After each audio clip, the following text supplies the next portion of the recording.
So it begins my trip to Georgia. We'll see how far I can make it today. I'm hoping Denver, Colorado. Maybe a little short of that. I got to drive pretty slow with this trailer. Got off to a good start. My credit card just declined at the gas station, but it fixed. It was just the machine out here. Not the greatest omen, but about to start our trip. And another great omen, I just almost dropped my phone. So about to start moving, about to hit the road. Let's hope this goes better than how it started. Deuces, great balls. I'm out. There's a radio hit happening right now about a 250-year-old lighthouse. It's older than America. I'm pretty sure it's going to be really, really haunted. But it's a dark hour. I've lost ESPN radio. I need satellite radio.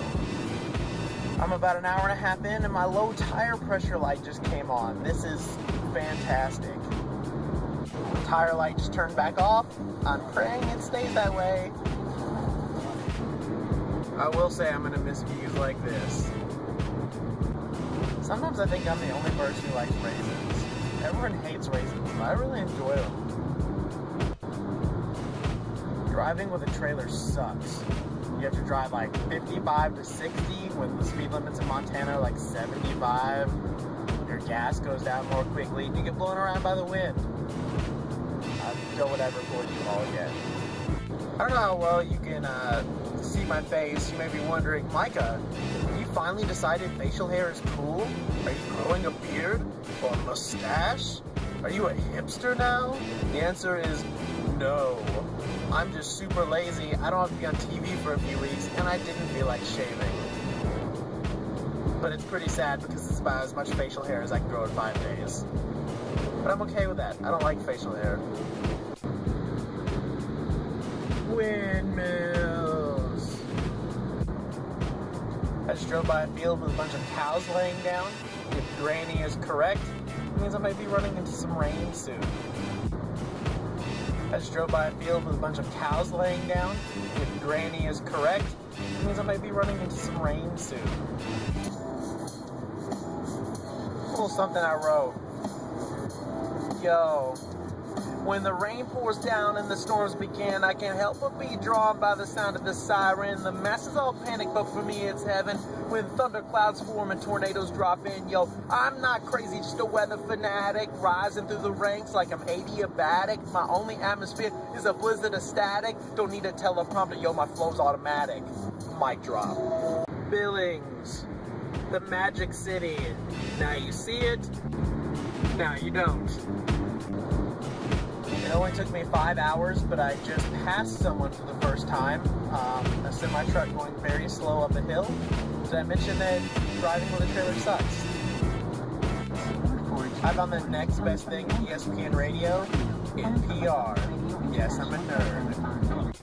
Big Sky Country. Share your comments about had a radio scare. I thought I lost NPR, but I found a new version so I can keep learning about drones and drone legislation in the United States. Bighorn Mountains ahead.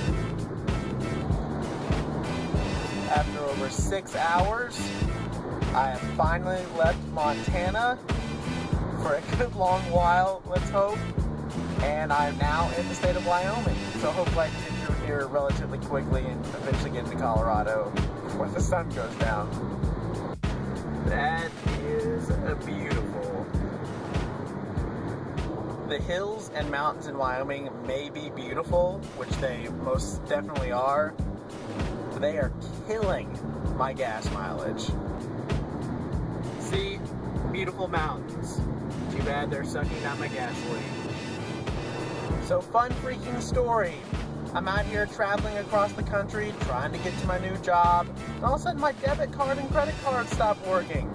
Turns out, fraud detection calls me, they had shut down my credit card because some jerk somewhere in the world has stolen my credit card number and making a bunch of fraudulent charges, so they just shut everything down.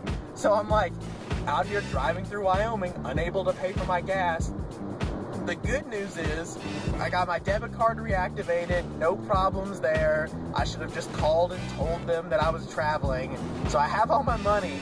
My credit card is unable to be used unless I call them before every purchase and let them know. So to whoever you are who stole my credit card number, thanks for being a terrible human being and making my trip that much more ridiculous. Rant complete. Well, I'm glad I'm not driving this during the winter because there's these gates they can drop, I guess when it's super snowy out here, and basically strand you wherever the heck they decide to block off the roads. I would not want to be stranded. I've been in Wyoming long enough. So yeah, moral of the story, don't drive through Wyoming, or probably the Dakotas. I think I've seen it there too during the winter. So I missed the first World Cup match today. That's a bummer. I hear via the radio that Brazil beat Croatia. Not shocking. I'm looking forward to getting home, watch some USA, watch some Ivory Coast. My boy Didier Drogba, even though he's 36, is still gonna turn some heads, I promise. And as for the United States, I want them to win, I promise. I really, really do. But they're not going to. They might beat Ghana, they may get a win against Portugal, and by some miracle, if they get out of the group stage, they don't have a chance. I'm sorry. I'm just gonna be a realist, but I'm gonna be pulling for them. Go Team USA and go Ivory Coast. Good news, in Cheyenne, Wyoming, I found ESPN radio again. That means I get to hear the end of the Spurs beating the Heat, which I assume is happening. I'm in a commercial break. But Tim Duncan's one of the top 10 players of all time. I'll argue that all day long. 5 titles, more playoff double-doubles than anyone, including Magic Johnson, Bill Russell, Kareem Abdul-Jabbar, the whole deal. He's gonna have 5 rings, I promise. 6 title visits.